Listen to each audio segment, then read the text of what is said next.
టెక్కలి నియోజకవర్గం కోటబొమ్మాళి మండలం కేంద్రంలోని హట్కో కాలనీలో రాష్ట్ర ప్రభుత్వం ప్రతిష్టాత్మకంగా అమలు చేస్తున్న ఎన్టీఆర్ భరోసా పింఛన్ల పంపిణీ కార్యక్రమం ఘనంగా జరిగింది. కార్యక్రమానికి గౌరవ రాష్ట్ర వ్యవసాయ శాఖ మంత్రి కింజరాపు అచ్చెన్నాయుడు ముఖ్య అతిథిగా హాజరై లబ్ధిదారులకు పింఛన్లు పంపిణీ చేశారు. ఈ సందర్భంగా మంత్రి మాట్లాడుతూ పేదల సంక్షేమం కోసం ప్రభుత్వం కట్టుబడి ఉందని, అర్హులైన ప్రతి ఒక్కరికి పథకాల ప్రయోజనాలు అందేలా కృషి చేస్తున్నామని తెలిపారు.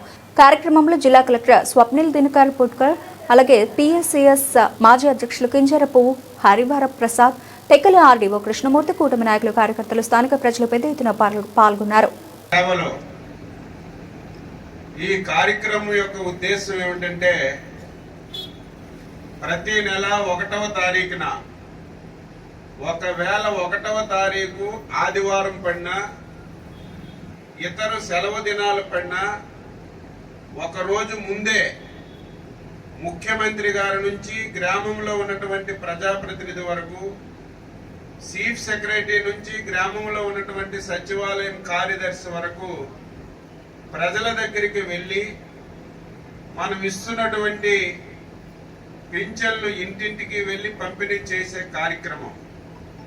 దీనితో పాటుగా ఇటువంటి గ్రామ సభ పెట్టి ఇంతవరకు ప్రభుత్వం చేస్తున్న కార్యక్రమాలు మీకు చెప్పడం, మీకు ఏవైనా సరే సమస్యలుంటే తెలుసుకోవడం, దాన్ని కూడా పరిష్కరించడం ఈ కార్యక్రమం యొక్క ప్రధానమైనటువంటి ఉద్దేశం. అందులో భాగంగా ఈ మధ్యన కోటబొమ్మాల్లో ఈ ప్రాంతానికి కొద్ది రోజుల నుంచి రాలేదు. నాకు మొన్ననే గుర్తొచ్చింది, ఈసారి కోటబొమ్మాల్లో హట్కో కాలనీలో పెట్టాలని చెప్పి ఈరోజు ఈ కార్యక్రమాన్ని ఇక్కడ మనం పెట్టుకున్నాం. పూర్తయింది. మీ అందరి అభిమానంతో, ఆశీర్వాదంతో ఎన్డీఏ ప్రభుత్వాన్ని అత్యధికమైనటువంటి మెజార్టీతో అధికారంలోకి తీసుకొచ్చారు. చంద్రబాబు నాయుడు గారి ఆధ్వర్యంలో రాష్ట్రంలో ప్రభుత్వం ఏర్పడింది. ప్రభుత్వం ఏర్పడింది కానీ గతంలో పరిపాలించినటువంటి పాలకులు ఈ రాష్ట్రాన్ని ఎప్పుడు ఎవరు చేయనటువంటి విధ్వంసాన్ని గత 5 సంవత్సరాల్లో చేశారు. విధ్వంసం అంటే మామూలు విధ్వంసం కాదు, ఆర్థికంగా చిన్నాభిన్నం చేశారు. వ్యవస్థలన్నింటినీ పూర్తిగా భ్రష్టు పట్టించారు. విపరీతంగా అప్పులు చేసి అప్పుల్ని మళ్ళీ కట్టుకునే పరిస్థితి లేకుండా చేశారు.